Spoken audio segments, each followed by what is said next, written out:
तो कैसे हो आप लोग। आई नो आप लोग इंजीनियरिंग से बहुत परेशान होंगे। तो आज के इस वीडियो में हम लोग करने वाले मॉड्यूल 4 का एक टॉपिक सैम्पल डिस्ट्रीब्यूशंस।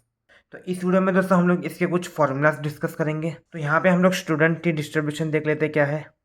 तो पिछले वीडियो में हम लोगों ने जेड का फॉर्मूला देखा था। Z is equals to x bar minus mu divide by root N बराबर। अभी स्टूडेंट की डिस्ट्रीब्यूशन में दोस्तों हम लोग z की जगह t लिखते हैं, t इज इक्वल्स टू, और रो की जगह हम लोग es लिखते हैं, t is equals to x bar minus mu divide by S divide by root N.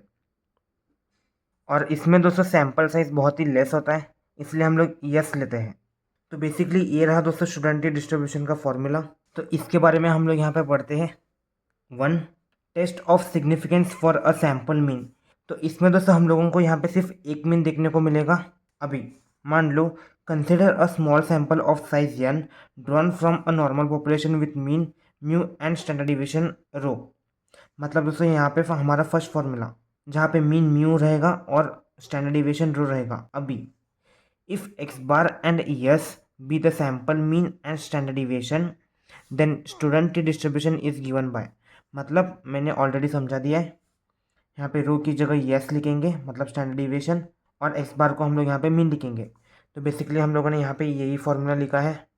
Where अगर हम लोगों को यहाँ पे एक्स बार फाइंड करना रहेगा, x bar is equals to 1 divide by n summation of i is equals to 1 to n into x i. ये रहेगा दोस्तों इसका फॉर्मूला। और अगर हम लोगों को स्टैंडर्ड डिविएशन फाइंड करना रहेगा तो हम लोग यहाँ पे लिखेंगे √1 divide by n minus 1 into summation of x i minus x bar का होल स्क्वायर। या फिर हम लोग सबसे पहले ये स्क्वायर फाइंड करेंगे 1 divide by n minus 1 into summation of x i minus x bar का स्क्वायर। तो जैसे हम लोगों को ए स्क्वायर की वैल्यू मिलती है, हम लोग यहाँ पे S is equals to root ये वैल्यू लिख सकते हैं। ठीक है।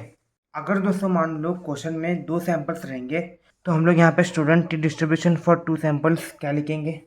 मान लो दोस्तों 2 इंडिपेंडेंट सैंपल्स एक्स आई और वाई जे है। अभी एक्स आई को हम लोग क्या लिख सकते हैं, x1 x2 x3 up to xn, और वाई जे को हम लोग लिख सकते हैं y1 y2 y3 up to yn drawn from a normal population.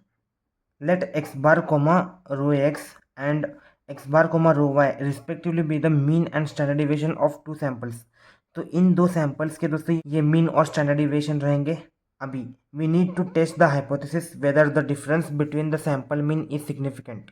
अभी दोस्तों हम लोगों को difference between sample mean significant है या नहीं, ये हम लोगों को हाइपोथेसिस टेस्ट करना होगा। इसके लिए दोस्तों हम लोगों के पास फॉर्मूला है t is equals to x bar minus y bar divide by standard deviation S into root of 1 divide by n1 plus 1 divide by n2।